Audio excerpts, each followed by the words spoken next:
주일 아침에 시편을 살펴보고 있습니다. 오늘은 시편 4편입니다. 큰 기쁨, 참된 평안이라는 제목으로 말씀드리겠습니다.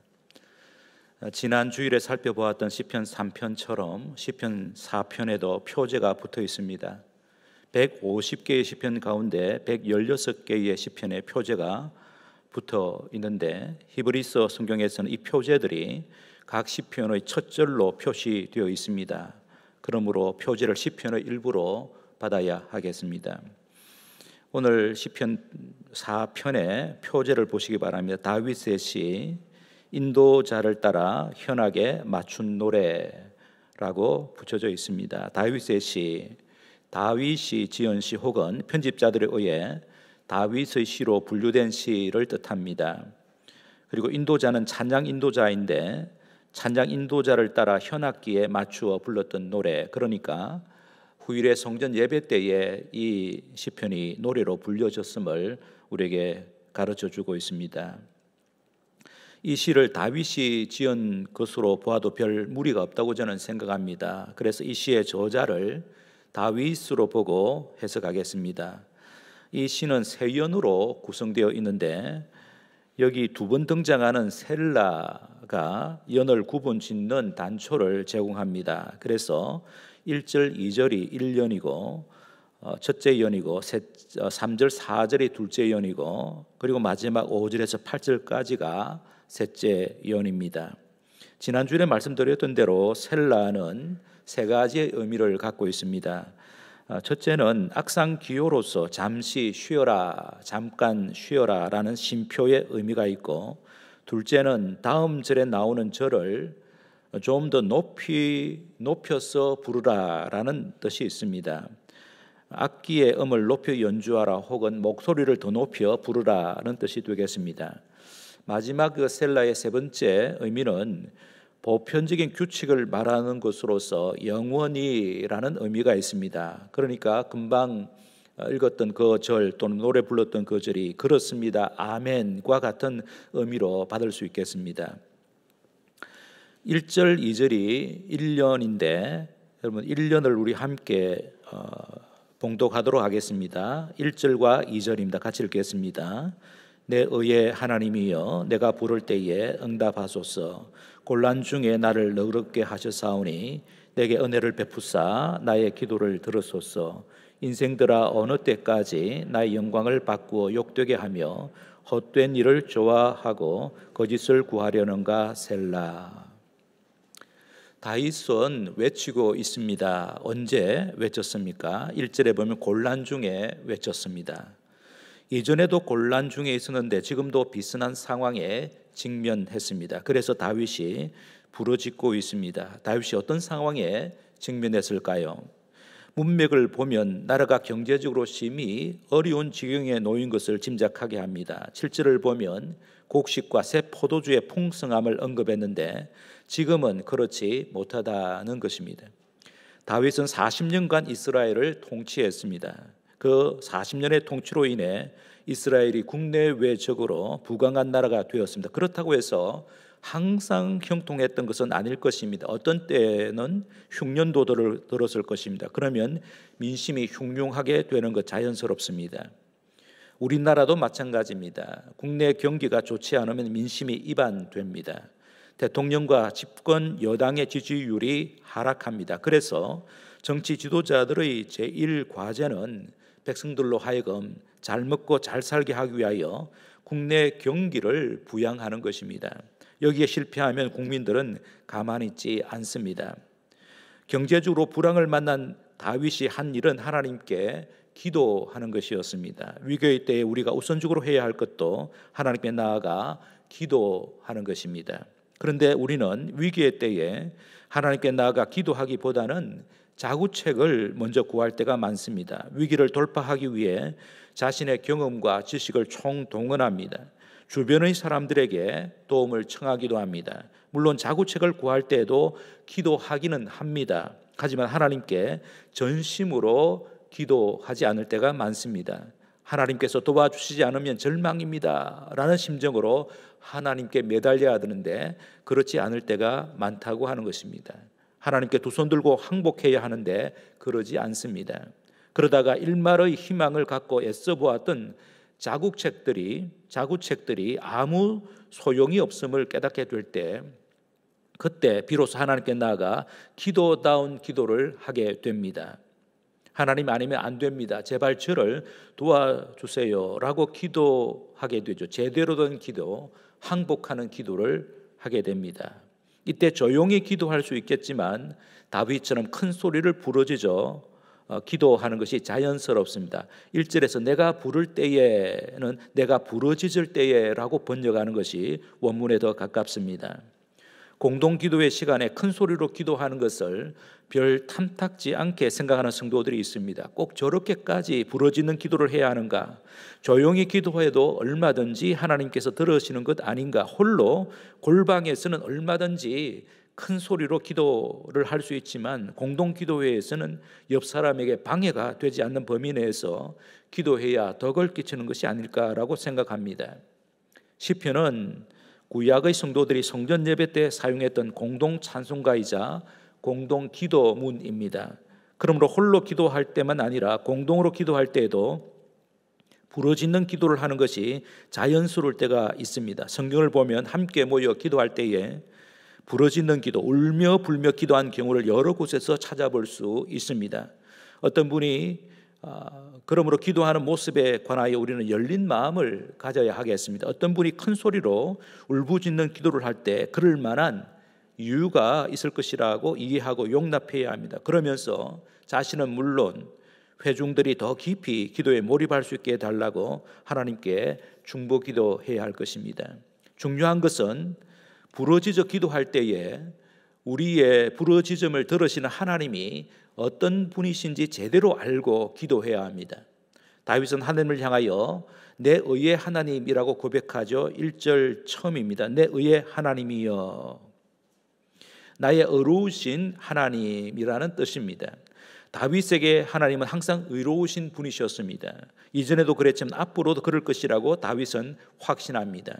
성경에서 의롭다는 개념은 법적으로만 아니라 관계적으로도 올바르다라는 뜻입니다.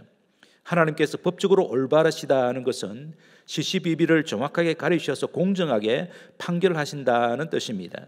하나님께서 관계적으로 올바르시다는 것은 겸손한 자의 간구에 귀를 기울이실 뿐 아니라 가장 좋은 것으로 가장 적절한 때에 응답하시는 하나님이라는 뜻입니다. 오늘 시편의 문맥에서는 다윗의 부르짖는 기도에 신실하게 응답하시는 하나님이라는 뜻입니다. 1절에서 다윗은 세 개의 명령형 동사, 청원형 동사를 사용합니다. 응답하소서, 은혜를 베푸소서, 나의 기도를 들으소서. 모두 같은 뜻으로서 다윗은 부르짖는 자신의 기도에 하나님께서 속히 응답하시기를 힘을 다해 탄원합니다. 특히 이전에 곤란한 일을 해결해 주셨던 하나님을 기억하면서 지금도 그때처럼 은혜 베푸시기를 간구합니다. 중간에 보면 곤란 중에 나를 너그럽게 하셨사오니라고 말하고 있지요. 너그럽게 하셨다는 것은 내게 방을 주셨다, 넓은 공간을 차지하게 하셨다, 내 지경을 넓혀 주셨다라는 뜻입니다. 다윗은 자신의 지난 날들을 회상합니다.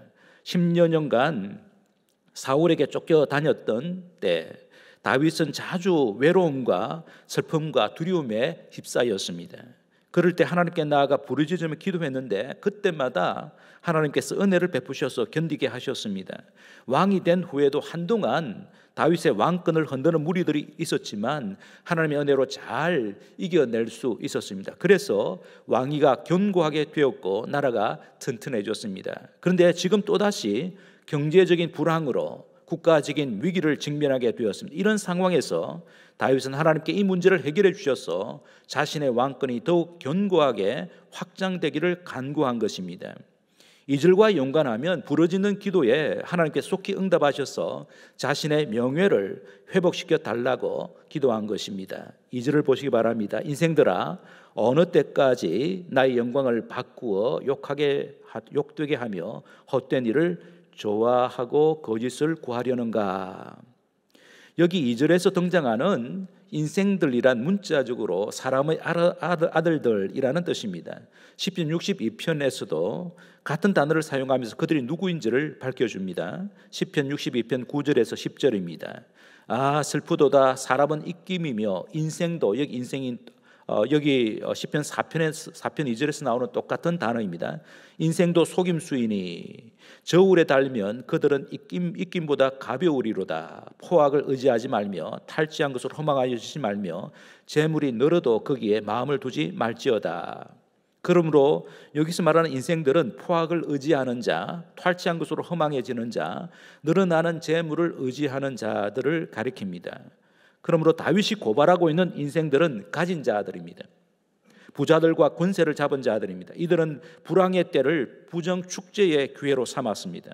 삶이 궁핍하게 된 백성들의 집과 전토를 담보로 잡고 돈이나 곡식을 빌려주고는 약속한 때에 갚지 않으면 집과 전토를 갈취하여 더 큰 부자가 되었습니다.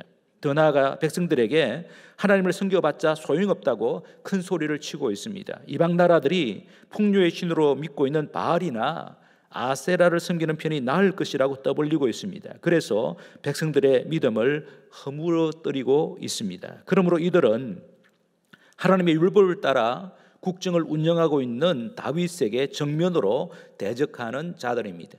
2절에서 언급한 대로 다윗의 영광을 욕되게 하는 자들입니다. 엄밀하게 말하면 다윗을 왕으로 세우신 하나님을 욕되게 하는 자들입니다. 더 나아가 그들은 하나님께서 가장 싫어하시는 헛된 일과 거짓을 조장하는 자들입니다. 여기 헛된 일과 거짓은 우상 숭배를 가리킵니다. 아모스 2장 4절입니다. 여호와께서 이와 같이 말씀하시되 유다의 서너 가지 죄로 말미암아 내가 그 벌을 돌이키지 아니하리니 이는 그들이 여호와의 율법을 멸시하며 그 율례를 지키지 아니하고 그의 조상들이 따라가던 거짓 것에 미혹되었음이라. 여기 거짓 것이 바로 우상 숭배입니다. 우상입니다. 그래서 다윗은 그들의 악행을 꾸짖습니다. 어리석은 인생들아 어느 때까지 멸망의 길로 달려가려고 하느냐라는 뜻입니다.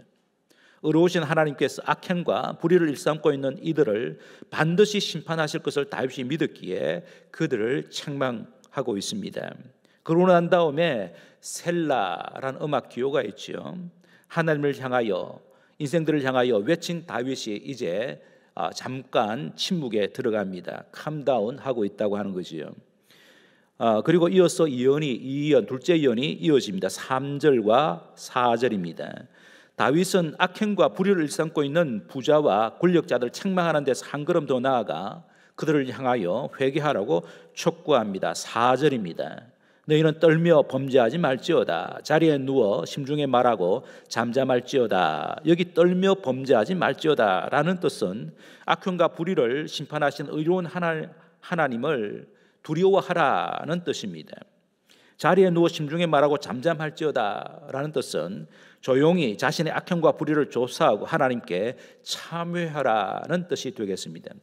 그러기 위하여서 그들이 먼저 알아야 할 것이 있다고 3절에서 말씀합니다. 3절입니다. 여호와께서 자기를 위하여 경건한 자를 택하신 줄 너희가 알지어다. 내가 그를 부를 때에 여호와께서 들으시리로다. 여기에 불의한 인생들이 알아야 할 것 두 가지가 있습니다. 그 첫째는 하나님께서 자기를 위하여 경건한 자를 택하셨다는 것입니다. 여기 경건한 자는 히브리어 원어로 하시드인데 이 하시드라는 뜻은 하나님의 신실한 사랑, 즉 헤세드를 경험한 자입니다. 하시드와 헤세드는 똑같은 어근을 가지고 있습니다. 그래서 경건한 자는 하나님의 신실한 사랑을 경험한 자, 그 사랑을 믿고 기대하는 자, 그 사랑으로 이웃을 섬기고 돌보는 자라는 뜻입니다. 그리고 이 시를 쓰고 있는 다윗 자신을 가리키고 있습니다. 택하셨다라는 원어의 뜻은 구별하셨다라는 뜻입니다. 이스라엘 백성들이 출애굽할 때에 하나님께서 이스라엘 백성들이 사는 고센 땅과 애굽의 백성들이 사는 땅을 구별하셨습니다. 그래서 애굽의 백성들이 하나님의 심판을 받는 동안에 이스라엘 백성들은 하나님의 심판을 피할 수 있었습니다. 이때 구별하다라는 똑같은 단어가 사용되었습니다. 다윗은 하나님께서 영광을 받으시기 위하여 자기를 왕으로 구별하여 세우셨다고 확신했습니다. 하나님께서 다윗을 구별하여 왕으로 세우셨기 때문에 다윗을 끝까지 지키시고 보호하신다는 것입니다. 그래서 다윗은 불의를 행하는 인생들에게 자신을 대적하는 것은 어리석은 일이라고 선포하고 있습니다. 불의한 인생들이 알아야 할 것 둘째는 다윗이 올리고 있는 기도를 하나님께서 듣고 계심으로 기도의 응답은 시간 문제라는 것입니다. 3절 하반절이죠. 그러므로 악행과 불의를 일삼고 있는 인생들이 자신들의 잘못을 깨닫고 회개하는 것이 살 길이라고 선포합니다. 그런 다음에 다시 음악 기호 셀라가 붙어 있습니다. 조용히 자신을 성찰하는 시간을 가지라고 인생들에게 촉구하고 있다고 볼 수 있겠습니다. 아니면 이제 다음 절에서부터 현악기 소리를 높여서 또는 목소리를 높여서 부르라 또는 그런 뜻이 되겠습니다. 3년 셋째 연입니다. 5절에서 8절입니다. 5절에서 다윗은 하나님과 자기를 대적하는 인생들에게 회개에 합당한 열매를 맺으라고 촉구합니다. 회개에 합당한 열매는 예배입니다. 5절입니다. 의에 제사를 드리고 여호와를 의지할지어다. 하나님께 참된 예배를 드리라. 하나님을 의지하여라. 인생에 주신 하나님을 가까이 하라는 뜻이 되겠습니다. 6절에서 다윗은 하나님께 가까이 나아가 예배하는 이들에게 선을 베풀어 주시기를 간구합니다. 6절입니다. 여러 사람의 말이 우리에게 선을 보일 자는 누구뇨 하오니 여호와여 주의 얼굴을 들어 우리에게 비추소서. 하나님께서 당신의 백성들에게 약속하신 최고의 선은, 최고의 복은 하나님의 얼굴입니다. 그래서 다윗은 하나님께서 당신의 얼굴을 우리에게 비추어 달라고 청원하고 있습니다. 이 하나님의 얼굴은 하나님 자신을 가리킵니다. 하나님께서 모세에게 대제사장 아론과 그의 아들들이 이스라엘 백성들에게 이렇게 축복하라고 말씀하셨습니다. 민수기 6장 24절에서 27절입니다. 여호와는 내게 복을 주시고 너를 지키시기를 원하며 여호와는 그의 얼굴을 내게 비추사 은혜 베푸시기를 원하며 여호와는 그의 얼굴을 내게로 향하여 둬사 평강 주시기를 원하노라 할지니라 하라. 그들은 이같이 내 이름으로 이스라엘 자손에게 축복할지니 내가 그들에게 복을 주리라. 불황의 때에 성도와 교회가 해야 할 우선적인 일은 하나님께 가까이 나아가 예배하는 것입니다.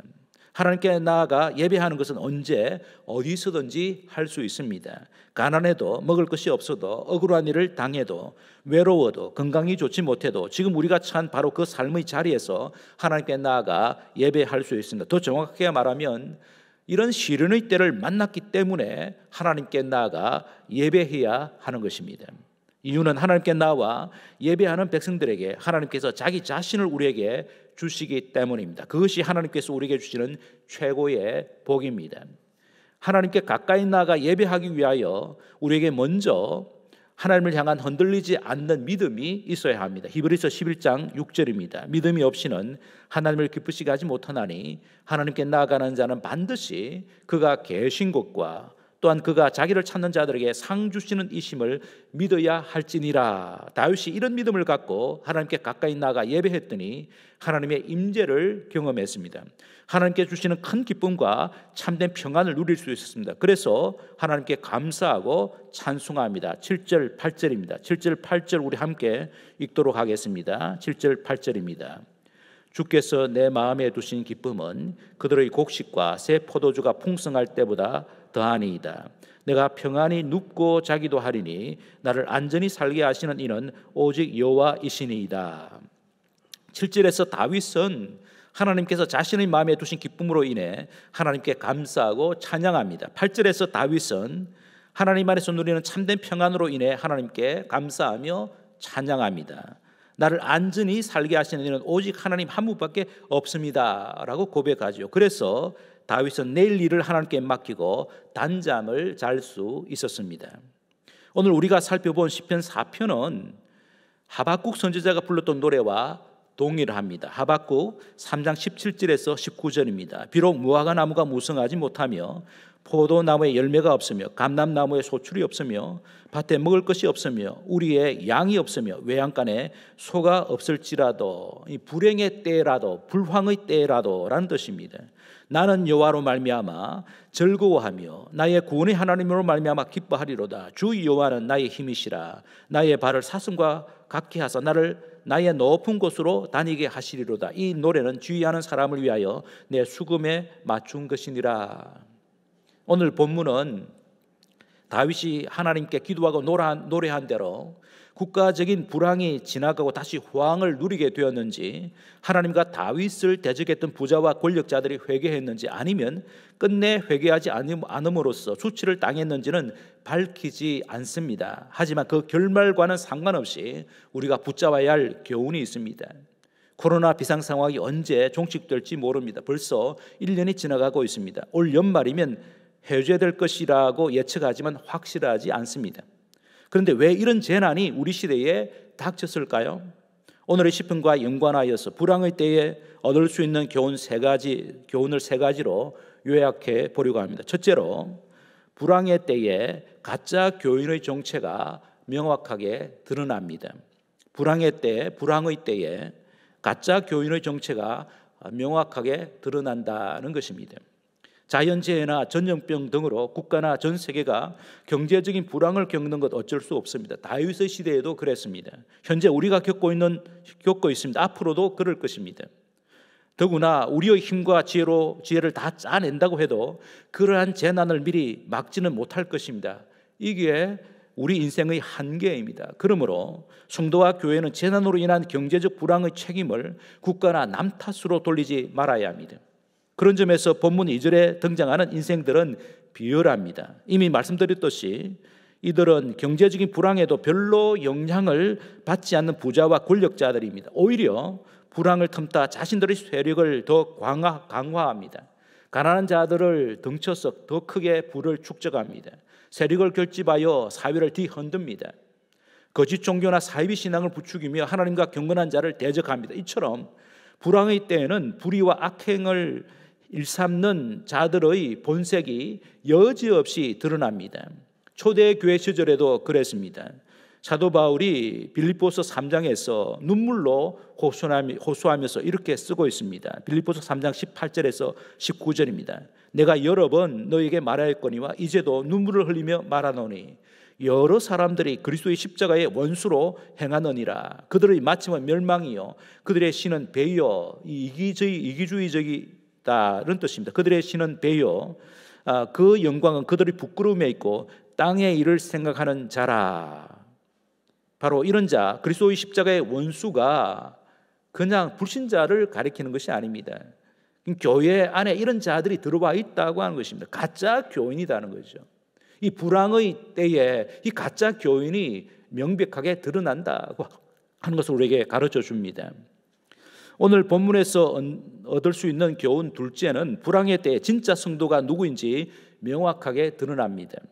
불황의 때에 부자는 더 부하게 되고 가난한 자는 더 가난하게 될 가능성이 큽니다. 양극화가 더 심해집니다. 잠언에 보면 이런 말씀이 있습니다. 잠언 22장 2절입니다. 가난한 자와 부한 자가 함께 살거니와 그 모두를 지으신 이는 여호와시니라. 어디 있으나 어느 시대에나 가난한 자와 부자가 함께 섞여 산다. 이게 보편적인 상황이라고 하는 것입니다. 그런데 자비로우시며 공평하신 하나님께서 왜 세상에 빈부의 격차를 허용하실까요? 불황의 때에는 부자와 가난한 자의 양극화가 더 심화되기 마련이지 않습니까? 그러면 예전에는 잘 보이지 않던 가난한 자들이 더 분명하게 보입니다. 그때 진짜 성도가 누구인지 드러나게 되지요. 진짜 성도는 3절에서 언급한 대로 경건한 자 하시드입니다. 경건한 자란 이미 말씀드린 대로 하나님의 신실한 사랑에 감사하는 자, 그 사랑을 사모하는 자, 그 사랑으로 이웃을 섬기고 돌보는 자라는 뜻입니다. 간단히 말하면 예수님을 본받는 자입니다. 예수님께서 사역하신 때에도 빈부격차가 극심했습니다. 그래서 예수님께서는 의도적으로 빈민들을 가까이 하셨습니다. 병자들을 불쌍히 여기시고 고치셨습니다. 안식일에도 병자들을 고치셔서 참된 안식을 누리게 하셨습니다. 가난한 자들과 식사 교제를 자주 하셨습니다. 그들의 친구가 되셨습니다. 진짜 성도는 예수님처럼 가난한 이웃들을 외면하지 않습니다. 격려하고 돌봅니다. 불황의 때에는 더 적극적으로 자기의 허리를 졸라매고 최선을 다해 이웃을 섬깁니다. 야고보서 1장 26절 27절에서 참된 경건이 무엇인지를 이렇게 밝히고 있습니다. 누구든지 스스로 경건하다 생각하며 자기 혀를 재갈 물리지 아니하고 자기 마음을 속이면 이 사람의 경건은 헛것이라. 하나님 아버지 앞에서 정결하고 더러움이 없는 경건은 곧 고아와 과부를 그 환난 중에 돌보고 또 자기를 지켜 새 속에 물들지 아니하는 그것이니라. 요한일서 3장 17절 18절에서 이웃사랑을 실천하라고 말씀하고 있습니다. 누가 이 세상의 재물을 가지고 형제의 궁핍함을 보고도 도와줄 마음을 닫으면 하나님의 사랑이 어찌 그 속에 거하겠느냐. 자녀들아, 우리가 말과 혀로만 사랑하지 말고 행함과 진실함으로 하자. 이처럼 불황의 때에는 우리가 진짜 성도인지를 보여줄 수 있는 절호의 기회를 맞았다고 생각해야 합니다. 이 불황의 때에 우리는 가난한 이웃들을 돌보는 진짜 성도들이 되어야 할 것입니다. 오늘 본문에서 얻는 마지막 교훈 셋째는 불황의 때에 진짜 성도는 믿음을 발휘한다는 것입니다. 진짜 성도는 불황의 때에 다윗처럼 믿음으로 하나님께 나아가 부르짖습니다. 의로우신 하나님, 기도를 들으셔서 더 좋은 것으로 가장 적절한 때에 응답하시는 하나님, 은혜가 풍성하신 하나님, 자기 자신을 송두리째 내어주시는 하나님께 더 가까이 나아갑니다. 하나님 아니면 안 됩니다, 속히 도와주세요 라고 부르짖으며 기도합니다. 오늘 살펴본 시편 4편도 지난주일에 살펴보았던 시편 3편과 마찬가지로 다윗의 저녁 기도문입니다. 진짜 성도는 다윗처럼 잠자리에 들기 전에 하나님께 나가 기도합니다. 하나님께 모든 것을 내려놓습니다. 그리고 잠자리에 들어갑니다. 진짜 성도는 불황이 계속되어도 하나님께 감사하고 찬송하고 예배합니다. 모든 것을 합력하여 선을 베푸시는 하나님을 신뢰하기 때문입니다. 그래서 하나님께 주시는 큰 기쁨과 참된 평안을 누리죠. 밤에 하나님의 품에 안겨 단잠을 이루게 됩니다. 8절입니다. 내가 평안히 눕고 자기도 하리니 나를 안전히 살게 하시는 이는 오직 여호와이십니다. 시편 127편 2절 하반절에도 그러므로 여호와께서 그의 사랑하시는 자에게는 잠을 주시는도다. 경건한 자에게 하나님의 사랑에 감사하고 그 사랑을 실천하려고 하는 그런 자들에게 단잠을 주신다라고 말씀하십니다. 불황의 때에 더더욱 하나님께 가까이 나아가는 자, 하나님께 믿음의 뿌리를 깊이 내리는 자가 경건한 성도요 진짜 성도라고 오늘 본문에서 찾을 수가 있겠습니다. 코로나로 인한 불황의 때에 하나님께서 기뻐하시는 경건한 성도들이 다 되시기를 주님의 이름으로 축복합니다. 이 말씀을 생각하시면서 함께 기도하겠습니다. 하나님, 코로나19 비상 상황이 1년째 지나가고 있습니다. 속히 진정시켜 주시고 또 일상의 삶이 회복이 되게 하여 주시옵소서 기도하시기 바랍니다. 하지만 계속된다 할지라도 우리가 믿음의 뿌리를 하나님께 깊이 내리게 하여 주시고 우리가 하나님으로부터 큰 사랑을 받았기 때문에 이 사랑을 이웃들에게 실천하는 경건한 성도들이 되게 해달라고 서로 축복하면서 함께 기도하겠습니다.